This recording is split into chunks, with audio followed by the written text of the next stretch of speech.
Antigamente a gente não ouvia falar sobre isso, mas hoje a aplicação subcutânea da testosterona virou uma grande moda. Nós temos algumas defesas onde que o nível vai ficar mais estável do que você aplicar intramuscular.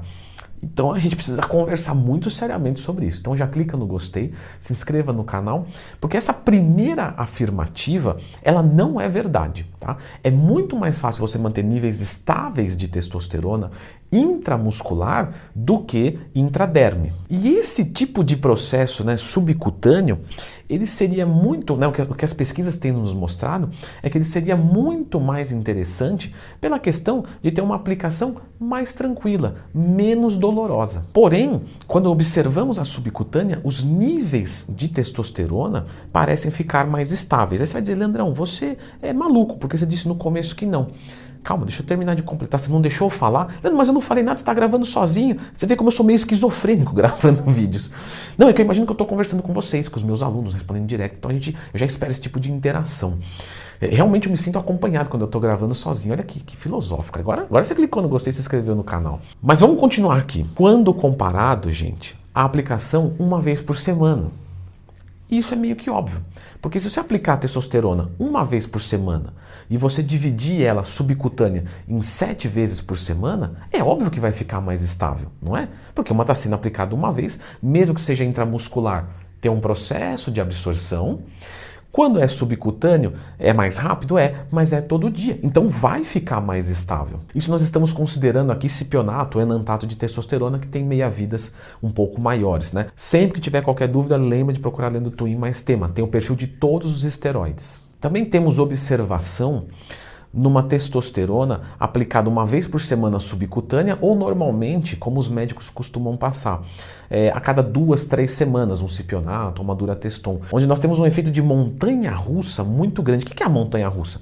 Você aplica uma quantidade alta e demora 3 semanas, como ela é de uma meia-vida que é muito menor do que 3 semanas, no primeiro, segundo, terceiro dia dá um picão lá em cima, aí um picão lá em cima pode dar mais efeitos colaterais, mais aromatização e tal, e daqui a pouco, quando está chegando perto de aplicar novamente, você tem um vale, aí você aplica, acontece de novo o picão.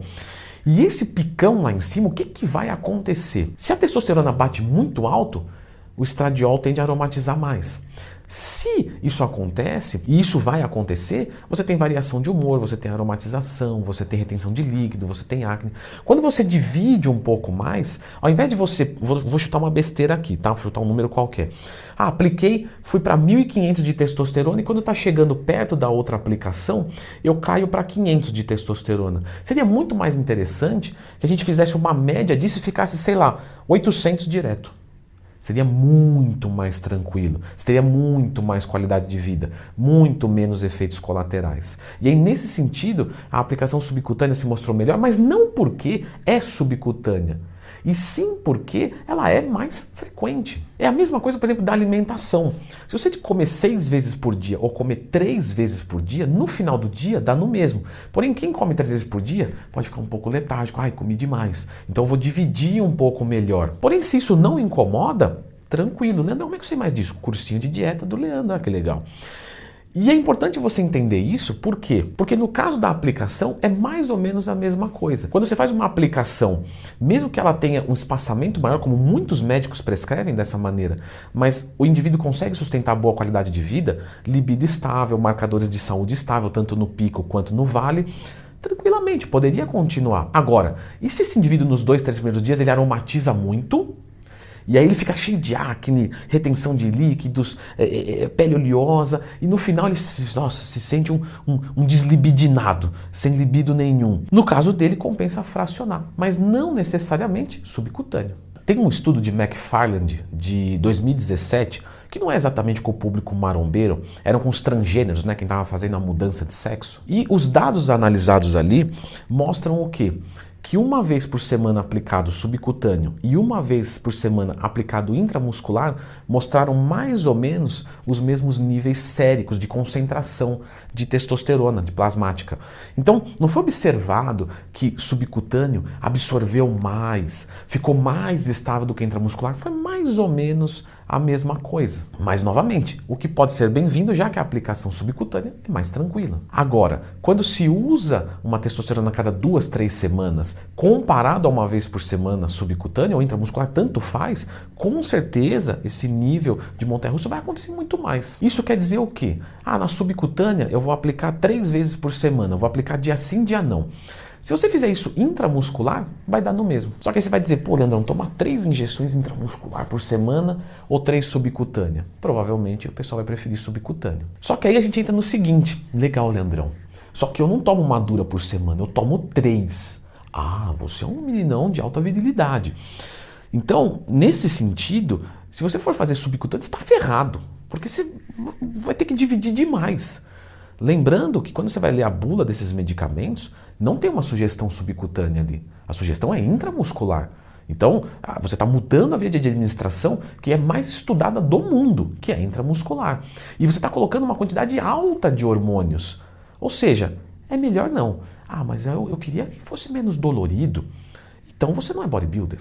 Porque bodybuilder, fisiculturista, não tem esse negócio mais com dor. O cara virou uma peneira faz tempo e não tá nem aí. Mas se tiver, não vai ser atleta nenhum. Então, quando um aluno meu me pergunta sobre subcutâneo intramuscular, a diferença é, em termos de resposta do físico, de efeitos colaterais, nenhuma. Se, como no caso do McFarland de 2017, que estava estudando os transgêneros, reposição, algo do tipo, no sentido de reposição, que a quantidade é baixa, tomar subcutâneo parece ser uma opção para ser menos dolorosa, não mais efetiva. No caso de um fisiculturista, isso já não importa mais, porque a quantidade é tão alta que fica inviável ele tomar subcutâneo. E não vai ter diferença nenhuma, certo? A maioria que pergunta de subcutânea, pessoal, eu percebo que está muito mais preocupado em reposição hormonal. Porque, de novo, o fisiculturista ele já passou dessa etapa de deixa eu ver o que eu posso fazer para diminuir a aplicação. Se ele quiser diminuir a aplicação, ele para de competir, simplesmente isso. Então eu vou deixar um vídeo aqui sobre terapia de reposição hormonal, TRT, tudo sobre, porque melhora a performance sem efeitos colaterais. Então eu acho que é bem o gênero aqui do vídeo, certo? Dá uma conferidinha.